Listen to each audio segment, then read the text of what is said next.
আমন্ত্রণ বিরতিহীন সংবাদ রাত 9টায় বাংলাদেশে। আপনাদের সঙ্গে আছি আমি সুমনা সিং এবং আমি আলী আশরাফ। শুরুতে জানিয়ে দিচ্ছি শিরোনাম।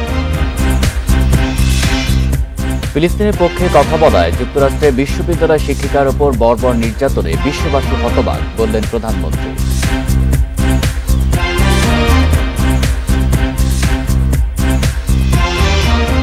হিট স্ট্রোকে 6 জেলায় 8 জনের মৃত্যু। ইতিহাসের দ্বিতীয় সর্বোচ্চ তাপমাত্রা যশোরে 43.8 ডিগ্রি।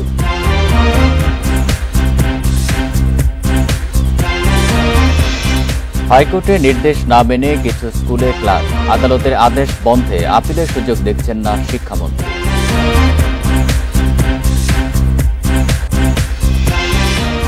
অসহ্য গরমের জন্য সরকারি সংস্থা ও মুনাফালোভীরা দায়ী, বলছে বাপা। সরাসরি পদক্ষেপ নেওয়ার দাবি।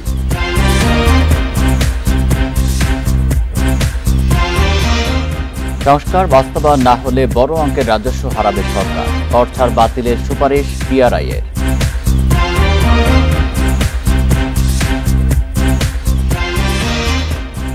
শুনছিলেন শিরোনাম, এবার বিস্তারিত।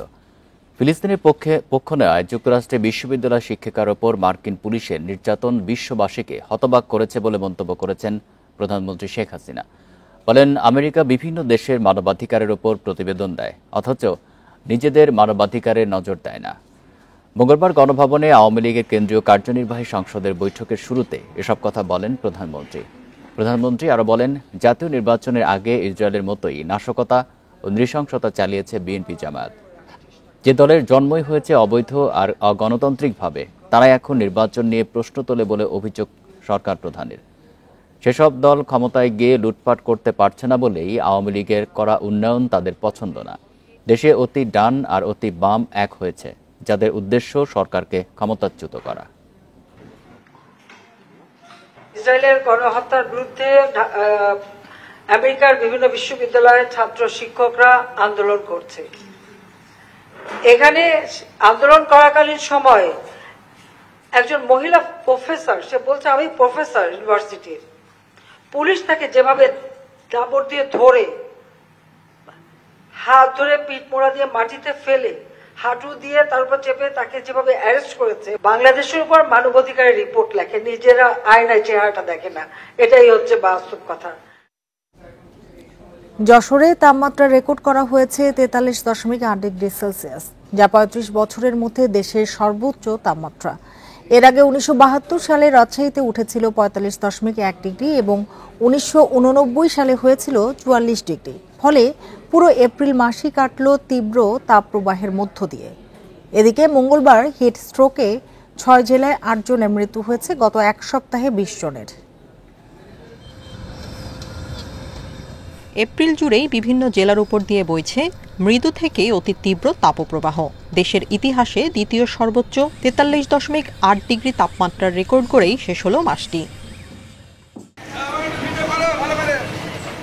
পুরো এপ্রিল জুড়ে তীব্র ও অতি তীব্র তাপপ্রবাহের মধ্যে ছিল খুলনা, রাজশাহী ও ঢাকা বিভাগের কিছু জেলা। তবে দাবদাহের দাপটে নাকাল হতে হচ্ছে দক্ষিণ পশ্চিমাঞ্চলের যশোর, চুয়াডাঙ্গা, খুলনা, মেহেরপুর, ঝিনাইদহ এবং রাজশাহী ও পাবনা জেলার মানুষকে।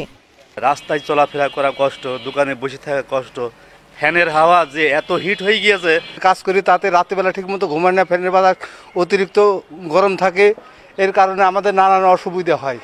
প্রকৃতির এই বৈরী আচরণে অসহায় হয়ে পড়েছে প্রাণীকুল, ব্যাহত হচ্ছে স্বাভাবিক জীবনযাত্রা।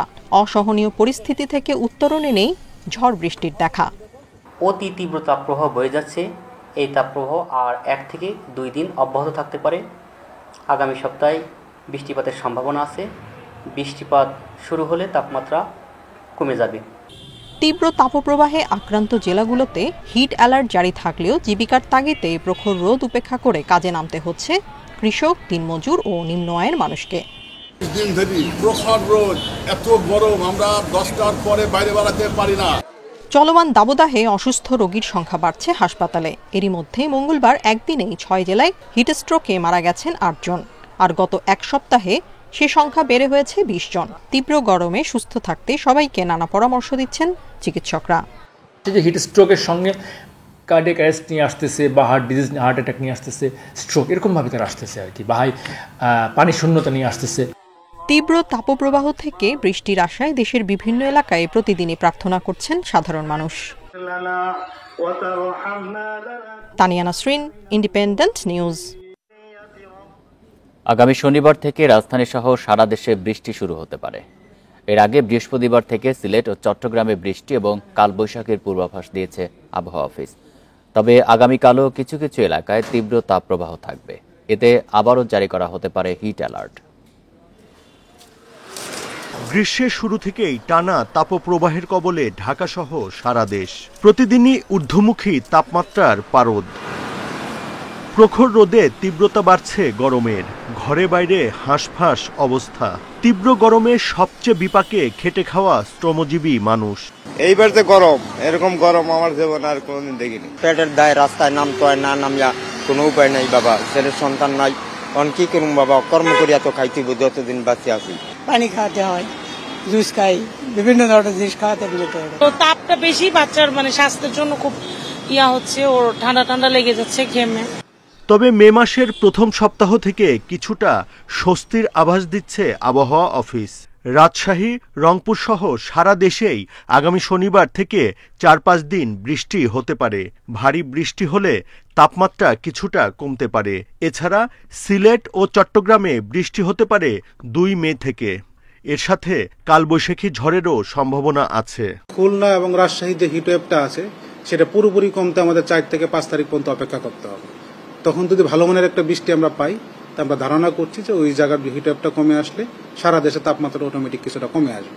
কারণ কি, আমাদের পশ্চিমা লু হাওয়া যেটা বলি, সেটার প্রভাবে আমাদের খুলনা এবং রাজশাহীর তাপমাত্রাটা বেশি আসে। এর প্রভাবটা পড়ে ঢাকা এবং বরিশালের উপরে। তো ওই সাইডে যখন তাপমাত্রা পুরোপুরি কমে আসবে, আমরা ধারণা করি যে সারা দেশে তাপমাত্রা অনেকটা কমে আসবে। মে মাসের মাঝামাঝি থেকে আবারও তাপপ্রবাহের কবলে পড়তে পারে দেশের বেশিরভাগ জেলা, বলছেন আবহাওয়াবিদ। Buddhadeb Kundu, independent news, Dhaka. হাইকোর্টের নির্দেশ না মেনেই বরিশাল, জামালপুর সহ কয়েকটি জেলায় মাধ্যমিক বিদ্যালয় খোলা রেখেছে কর্তৃপক্ষ।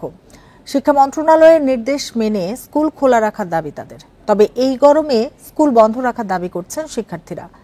শিক্ষকরা বলছেন স্কুলে কমে গেছে শিক্ষার্থী উপস্থিতি। গরম উপেক্ষা করে মঙ্গলবার সকালে জামালপুরের বিভিন্ন বিদ্যালয়ে শিক্ষার্থীরা উপস্থিত হয়। লোডশেডিংয়ের কারণে তাদের দুর্ভোগ পোহাতে হয়। কষ্ট কমাতে শহরের কিছু বিদ্যালয়ে শিক্ষার্থীদের শরবত খেতে দেয়া হয়।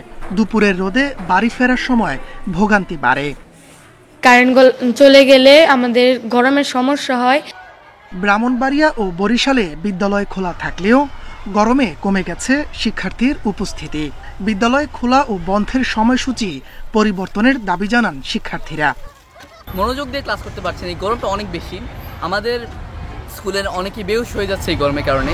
শিক্ষার্থীদের কিছু সমস্যা হচ্ছে, আর উপস্থিতি তুলনামূলকভাবে একটু কম।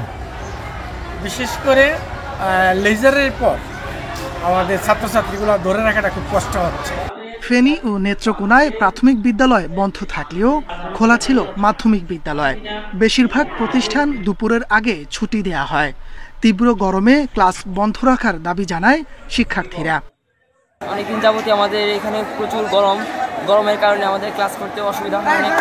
এদিকে শিক্ষা প্রতিষ্ঠান বন্ধের বিষয়ে আদালতের আদেশের কপি না পাওয়ার কথা উল্লেখ করে শিক্ষামন্ত্রী মহিবুল হাসান চৌধুরী জানান, আগামী 2 দিন হাইকোর্ট বন্ধ থাকায় আপিলের সুযোগ নেই।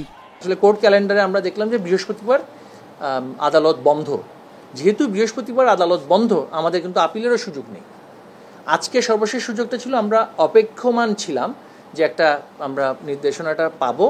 তবে যেহেতু আমরা আজকে যেহেতু বন্ধ আমরা এমনিতেই ঘোষণা করেছি, এই বিষয়ে আমি কোনো মন্তব্য করতে চাই না। চলমান তাপপ্রবাহে হাইকোর্ট ও শিক্ষা মন্ত্রণালয়ের 2 ধরনের নির্দেশে বিপাকে পড়ে বিভিন্ন বিদ্যালয় কর্তৃপক্ষ। তাপস সরকার, ইন্ডিপেন্ডেন্ট নিউজ। শিক্ষা প্রতিষ্ঠান বন্ধ বিষয়ে আদালতের আদেশের কপি শিক্ষা মন্ত্রণালয় পায়নি বলে দাবি করেছেন শিক্ষামন্ত্রী মহিবুল হাসান চৌধুরী। তিনি জানান, আগামী 2 দিন হাইকোর্ট বন্ধ থাকায় আপিল করারও সুযোগ নেই। মঙ্গলবার সচিবালয়ে এক ব্রিফিংয়ে এসব কথা জানান তিনি। বলেন, আদালতের অন্তর্বর্তীকালীন আদেশের প্রতি শ্রদ্ধাশীল থাকবে মন্ত্রণালয়। কপি হাতে পেলে রাষ্ট্রপক্ষের আইনজীবীদের সঙ্গে কথা বলে সিদ্ধান্ত নেওয়া হবে। এদিকে শিক্ষা মন্ত্রণালয়ের আদেশে মঙ্গলবার দেশের 2 বিভাগসহ বিভিন্ন জেলার মাধ্যমিক ও কলেজ পর্যায়ের শিক্ষা প্রতিষ্ঠান বন্ধ রয়েছে। তবে উচ্চ আদালত বৃহস্পতিবার পর্যন্ত দেশের সব শিক্ষা প্রতিষ্ঠান বন্ধের স্বতঃপ্রণোদিত আদেশ দেন। এই অবস্থায় বৃহস্পতিবার শিক্ষা প্রতিষ্ঠান বা বন্ধের বিষয়ে কোনো আদেশ এখনও দেয়নি মন্ত্রণালয়। গ্রীষ্মকালীন ছুটি এখনই বাতিল করা হবে কিনা সেটিও নিশ্চিত করা হয়নি। তবে যতদিন প্রয়োজন ততদিন শনিবারেও ক্লাস চলবে। আইনগতভাবে আমরা আমাদের যে আইনি পরামর্শ সেই অনুযায়ী আমাদের প্রাথমিক সিদ্ধান্ত ছিল যে আমরা এটা আপিল করব। যেহেতু আমরাও তো বিদ্যালয় বন্ধ রেখেছি, আপিল যেহেতু করবার নীতিগত সিদ্ধান্ত আমরা নিয়েছি, কিন্তু আপিল করার জন্য তো আমার আসলে রায়টা কি হয়েছে সেটা তো জানতে হবে, আদেশটা কি হয়েছে সেটা। নগর অঞ্চলে অসহ্য গরম ও তাপপ্রবাহের জন্য সরকারি সংস্থা ও গুরুত্বপূর্ণ পদে থাকা কিছু স্বার্থপর দায়ী বলে অভিযোগ করেছে বাংলাদেশ পরিবেশ আন্দোলন বাপা। সংগঠনটির সভাপতির অভিযোগ, দায়িত্বশীল ব্যক্তিরা দেশকে নিয়ে ভাবছেন না, মুনাফার লোভে কংক্রিটে ঢেকে ফেলছে দেশ। মঙ্গলবার ডিআরইউতে এক আলোচনা সভায় বিশেষজ্ঞরা এসব কথা বলেন। এপ্রিল জুড়ে তীব্র তাপপ্রবাহ ও অসহনীয় গরমে ভুগেছে মানুষ। এই চরম আবহাওয়ার পেছনে কারা দায়ী তা নিয়ে চলছে নানা জল্পনা কল্পনা আর দোষারোপ। মঙ্গলবার ঢাকা রিপোর্টার্স ইউনিটিতে আয়োজন করা হয় তাপপ্রবাহের তীব্রতা, দায়কার, করণীয় কি শীর্ষক আলোচনা। এতে মূল প্রবন্ধ উপস্থাপন করেন বাপার সহসভাপতি স্থপতি ইকবাল হাবিব। মাত্র কয়েক হাজার মানুষের জন্য ঢাকার কোটি মানুষের জীবন বিপন্ন হতে পারে না। প্রবন্ধে বলা হয়, অতিষ্ঠ গরমে ছায়া দিতে পারে এমন গাছ নেই। সিটি কর্পোরেশন, রাজুক সহ সংশ্লিষ্টদের এর দায় নিতে হবে। নির্বিচারে গাছ কেটে উষ্ণ করা হয়েছে প্রকৃতিকে। এসির যথেচ্ছ ব্যবহার বৃদ্ধির কারণে বাড়ছে তাপমাত্রা। এই মুহূর্তে 40 ডিগ্রি সেলসিয়াসের জায়গায় উনি ওনার টেম্পারেচারকে 26 ডিগ্রি বানিয়েছেন এবং এই অতিরিক্ত 14 ডিগ্রি ঢেলে দিচ্ছেন তার প্রতিবেশীর উপর। বাপা সভাপতি বলেন, দেশের অনেক উন্নয়ন কাজেরই সমন্বয় নেই। সড়ক বানাতে গিয়ে গাছ কাটা, শোভা বাড়াতে কংক্রিট ব্যবহার করায় মানুষের অস্বস্তি বেড়েছে। সেই জন্য যারা রাজনীতিবিদ তাদেরও আজকের এই ব্যাপারটায় সোচ্চার হওয়া দরকার এবং সরকারেরও আমরা মনে করি যে তাদের পলিটিক্যাল স্ট্যান্ড এবং রাজনৈতিক সিদ্ধান্তের ব্যাপার যে এগুলো তারা পরিবর্তন করবেন কিনা। অন্য বক্তারা বলেন, এখন আর সচেতনতা তৈরি নয়, সরাসরি পদক্ষেপ নিতে হবে। কারণ আমরা যেভাবে পরিবেশকে ধ্বংস করেছি, দানবের মতো ধ্বংস করেছি শহরায়নের নামে, নগরায়নের নামে, সেই জায়গা একদিনে ফিরিয়ে আনা সম্ভব হবে না। পরিবেশ আইন ভঙ্গকারী শাস্তি নিশ্চিত করা, উন্নয়নের নামে গাছ কাটা বন্ধ, জলাশয় উদ্ধার সহ 8 দফা দাবি জানায় বাপা। অন্যান্য বায়ু দূষণকারী কার্যক্রম রোধে সংশ্লিষ্ট কর্তৃপক্ষ কর্তৃক কার্যকরী এবং দৃষ্টান্তমূলক দৃশ্যমান পদক্ষেপ চাই। আল আমিন হক, ইন্ডিপেন্ডেন্ট নিউজ, ঢাকা। জাতীয় হৃদরোগ ইনস্টিটিউটে 4 দিন পর মাত্র একটি অপারেশন থিয়েটার চালু হয়েছে। বাকি 6টিতে অস্ত্রোপচার এখনও বন্ধ। কর্তৃপক্ষ বলছে, এয়ার প্লান্টে সমস্যা হওয়ায় এই সংকট তৈরি হয়েছে। বৃহস্পতিবারের মধ্যে সবগুলো ওটি চালু হবে বলে জানান হাসপাতালের পরিচালক। জাতীয় হৃদরোগ ইনস্টিটিউটে ভর্তি প্রায় 1400 রোগী। ছোট বড় মিলিয়ে এখানে অপারেশন থিয়েটার আছে 7টি। প্রতিদিন অস্ত্রোপচার হয় 40 থেকে 50টি। শনিবার একসঙ্গে অচল হয়ে পড়ে সব কটি অপারেশন থিয়েটার। দুর্ভোগে পড়েন রোগীরা। বলছে যে সার্জারি বিভাগে যে যোগাযোগ করো, যোগাযোগ না হলে এর হার্ট কন্ডিশনে দ্রুত অপারেশন করতে হবে। সকাল 7টা সাড়ে 7টা বাজে নিয়ে গেছে অপারেশনের রুমে। নেওয়ার পরে ওনাদের অনেকক্ষণ নেওয়ার পরে অপারেশন করে নাই, বসে অপারেশন হবে না আজকে, এসি নষ্ট আর হচ্ছে আপনার অক্সিজেন নেই, অক্সিজেনের সমস্যা, গ্যাসের সমস্যা। কর্তৃপক্ষ বলছে, অপারেশন থিয়েটারের এয়ার প্লান্টে পানি আসতে থাকায় বন্ধ হয়ে যায় অস্ত্রোপচার। অপারেশন থিয়েটারের ভিতরে ভেন্টিলেটর চালাইতে হলে 3টা জিনিস লাগে, একটা হলো অক্সিজেন, আর একটা হলো ভ্যাকুয়াম, আর একটা হলো এয়ার প্লান্ট। ওই এয়ার প্লান্টে ডিস্টার্ব হওয়াতে আমরা ভেন্টিলেটর চলছিল না বিধায় আমরা 2 দিন অপারেশন করতে পারিনি। শনি রবি 2 দিনের মধ্যে আমরা সেরে ফেলেছিলাম, কিন্তু কালকে সোমবার দিন সকালে আবার দেখা গেল আবার কিছু ত্রুটি আছে। মঙ্গলবার 4টি অপারেশন থিয়েটারে ত্রুটি মেরামত করা হয়েছে। পরীক্ষামূলকভাবে করা হয় 1টি অস্ত্রোপচার। বাকি 3টি দ্রুত ঠিক হয়ে যাওয়ার আশা করছে কর্তৃপক্ষ। এয়ার সিস্টেম সিঙ্গেল সিস্টেম, আপনি একটাই বন্ধ সবগুলোতে বন্ধ হয়ে যাবে, যার জন্যই গতকাল ওটি সবখানে বন্ধ ছিল। মে দিবস হইল, আমার শ্রমিকরা কাজ করবে, পরশু দিনের মধ্যে ওটি চালু হয়ে যাবে, 6টা ওটি। গরমে সংকটে পড়ে হাসপাতালের অপারেশন থিয়েটার ও আইসিইউ এর শীতাতপ নিয়ন্ত্রণ ব্যবস্থাও ঠিকমতো কাজ করেনি সিসিইউ এর এসিও। বর্তমানে সব ঠিক আছে বলে জানিয়েছেন হাসপাতালের পরিচালক। Hasan Misbah, independent news, Dhaka. উন্নত আর অনুন্নত দেশের মধ্যে বিভেদ দিন দিন বাড়ছে বলে মন্তব্য করেছেন প্রধানমন্ত্রীর বেসরকারি শিল্প ও বিনিয়োগ উপদেষ্টা সালমান এফ রহমান। এ সংকট কাটাতে বৈশ্বিক আর্থ সামাজিক কাঠামো পুনর্গঠনের পরামর্শ দেন তিনি। সৌদি আরবে বিশ্ব অর্থনৈতিক ফোরামের বিশেষ সভায় তিনি এসব কথা বলেন। সালমান এফ রহমান বলেন, ভবিষ্যতে কৃত্রিম বুদ্ধিমত্তার প্রযুক্তি উন্নয়নের পথে হুমকি হয়ে উঠতে পারে। সৌদি আরবের রিয়াদে বিশেষ সভার আয়োজন করেছে বিশ্ব অর্থনৈতিক ফোরাম, যেখানে 90 দেশের প্রায় 1000 প্রতিনিধি অংশ নিয়েছেন। বৈশ্বিক সহযোগিতা, প্রবৃদ্ধি ও জ্বালানি নিয়ে আলোচনা করেন বিভিন্ন দেশের সরকারের গুরুত্বপূর্ণ ব্যক্তিরা। এতে বাংলাদেশের নেতৃত্ব দেন প্রধানমন্ত্রীর বেসরকারি শিল্প ও বিনিয়োগ উপদেষ্টা সালমান এফ রহমান। বিভিন্ন ক্ষেত্রে নিজ দেশের সাফল্যের খতিয়ান তুলে ধরেন তিনি। বলেন, করোনা মহামারীতেও বাংলাদেশের উন্নয়ন অব্যাহত ছিল। চ্যালেঞ্জ মোকাবিলা করেও প্রবৃদ্ধি অর্জন করে 5%। আলোচনায় গুরুত্ব পায় শিল্প কারখানায় রোবট ও কৃত্রিম বুদ্ধিমত্তা প্রযুক্তির ব্যবহার। এক্ষেত্রে সালমান এফ রহমান আশঙ্কা করেন, অতিমাত্রায় প্রযুক্তির ব্যবহার মানুষের জন্য হুমকি হয়ে উঠতে পারে। তবে প্রযুক্তির সক্ষমতা ভাগাভাগি করলে সুফল পেতে পারে পুরো বিশ্ব। আগামী 5 বছরে এআই এমন জায়গায় পৌঁছে যাবে যা আমাদের চিন্তার বাইরে। ভবিষ্যতে মানুষের চেয়েও বেশি শক্তিশালী হয়ে উঠতে পারে কৃত্রিম বুদ্ধিমত্তা প্রযুক্তি। কর্মক্ষেত্রে মানুষকে চ্যালেঞ্জের মুখে ফেলে দেবে। এ সময় মার্কিন বিনিয়োগকারী ল্যারি ফিঙ্ক বলেন, বিনিয়োগ বাড়ানোর মাধ্যমে পুঁজিবাজারকে গতিশীল করতে হবে। এছাড়া সামাজিক সমস্যা এড়াতে প্রযুক্তির ব্যবহার বাড়ানোর তাগিদও দেন তিনি। বিনিয়োগের মাধ্যমে শক্তিশালী পুঁজিবাজার গঠন করতে হবে। এটি আর্থিক খাতকে গতিশীল করবে।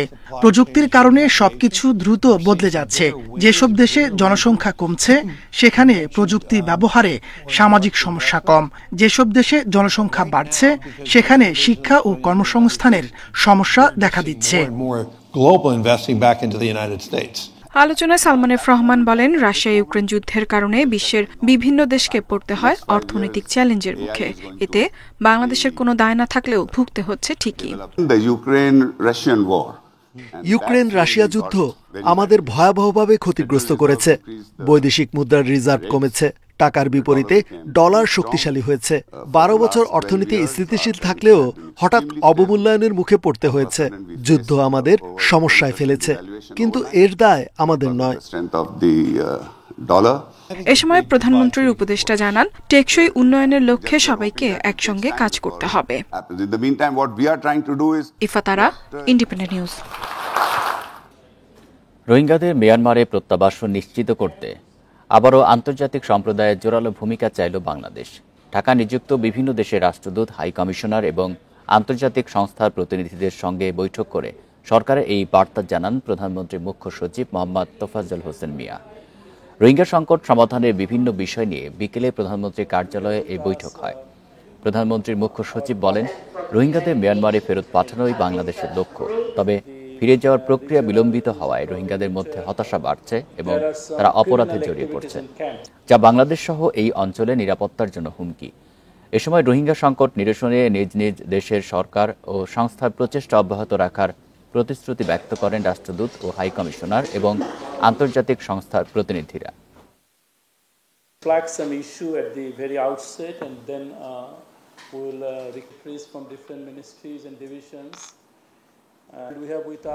টি20 সিরিজের জন্য চট্টগ্রামে অনুশীলন করেছে বাংলাদেশ ও জিম্বাবুয়ে দল। প্রস্তুতি ক্যাম্প শেষে মূল দল দিয়ে প্রথমবার অনুশীলন করে টাইগাররা। ডিপিএলে আবাহনীর হয়ে খেলতে আফিফ, তানজিম ও তানভীর ঢাকায়। বাকিদের নিয়ে তীব্র গরমেও পুরোদমে অনুশীলন সেরেছে জাতীয় দল। কোমরে চোট পেয়ে লিটনের উঠে যাওয়া চিন্তার কারণ, শান্ত তানজিদরা পাওয়ার হিটিংয়ে গুরুত্ব দিয়ে ব্যাটিং করেছেন। 1.5 বছর পর জাতীয় দলে ফেরা সাইফুদ্দিনের ওপর আলাদা নজর ছিল। ফিটনেস ইস্যুতে প্রথম 3 ম্যাচের দলে নেই সৌম্য, তবে বিশ্বকাপ ভাবনায় আছেন বলেই দলের সঙ্গে অনুশীলন চালিয়ে যাচ্ছেন। 5 সিরিজের প্রথম 3 টি20 3, 5 ও 7 মে চট্টগ্রামের জহুর আহমেদ চৌধুরী স্টেডিয়ামে।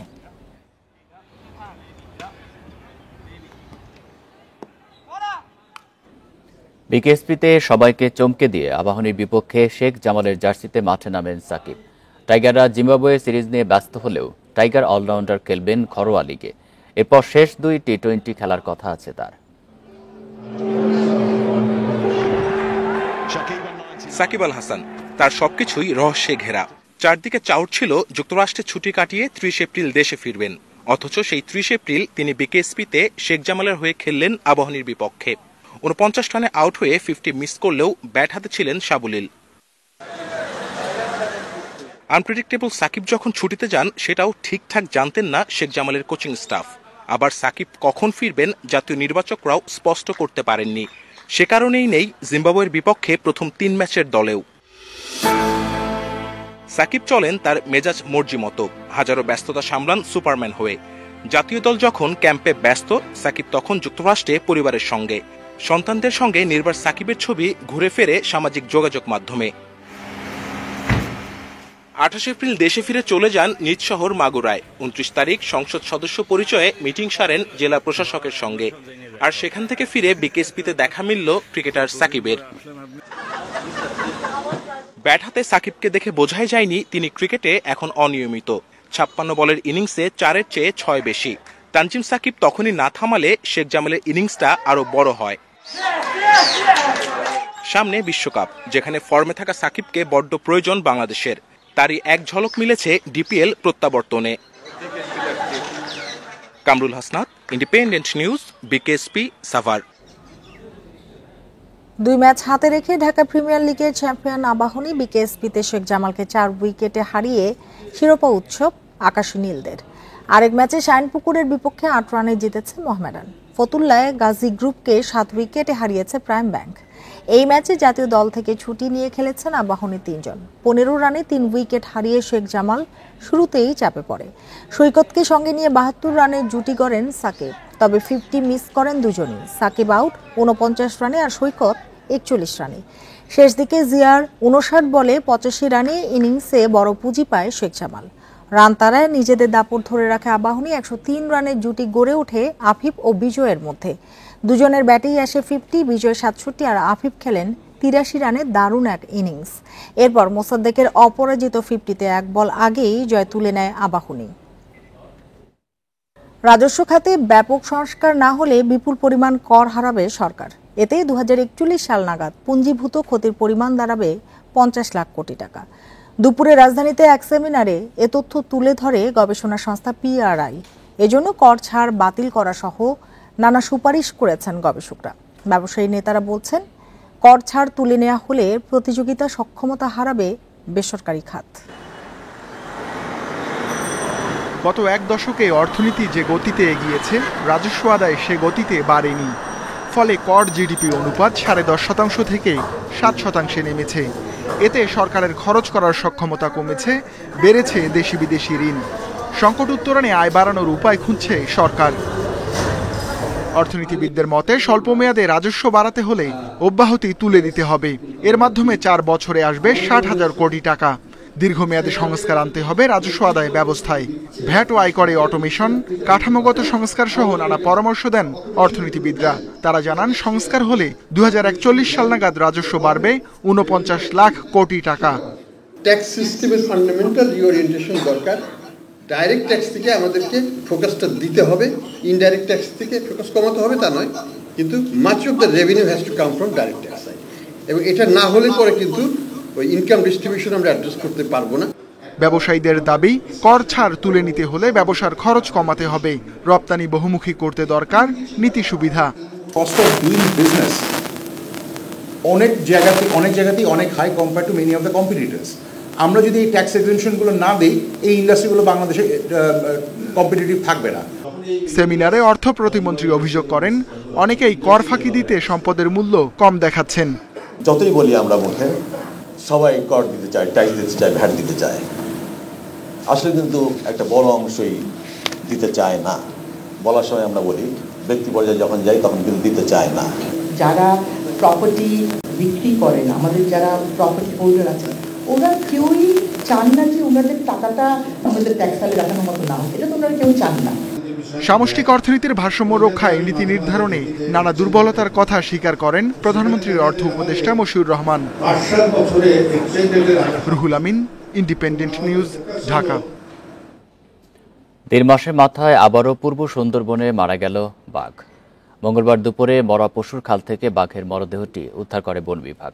সেটি নেওয়া হয়েছে মোংলার করমজলে। সুন্দরবনে বন সংরক্ষক মিহির কুমার দে বিষয়টি নিশ্চিত করেছেন। বন বিভাগের ধারণা, বেশ কয়েকদিন আগেই বাঘটির মৃত্যু হয়েছে। তবে কি কারণে এটি মারা গেছে তা নিশ্চিত হতে পারেননি কর্মকর্তারা। সুরতহাল পরীক্ষা শেষে মৃত্যুর কারণ অনেকটা নিশ্চিত হওয়া যাবে বলে জানিয়েছেন তারা। এর আগে 12 ফেব্রুয়ারি পূর্ব সুন্দরবনের শরণখোলা রেঞ্জের কচিখালী অভয়ারণ্য এলাকায় একইভাবে খাল থেকে বাঘের মরদেহ উদ্ধার করা হয়। সেটির ময়নাতদন্ত প্রতিবেদন এখনও প্রকাশ করেনি বন বিভাগ।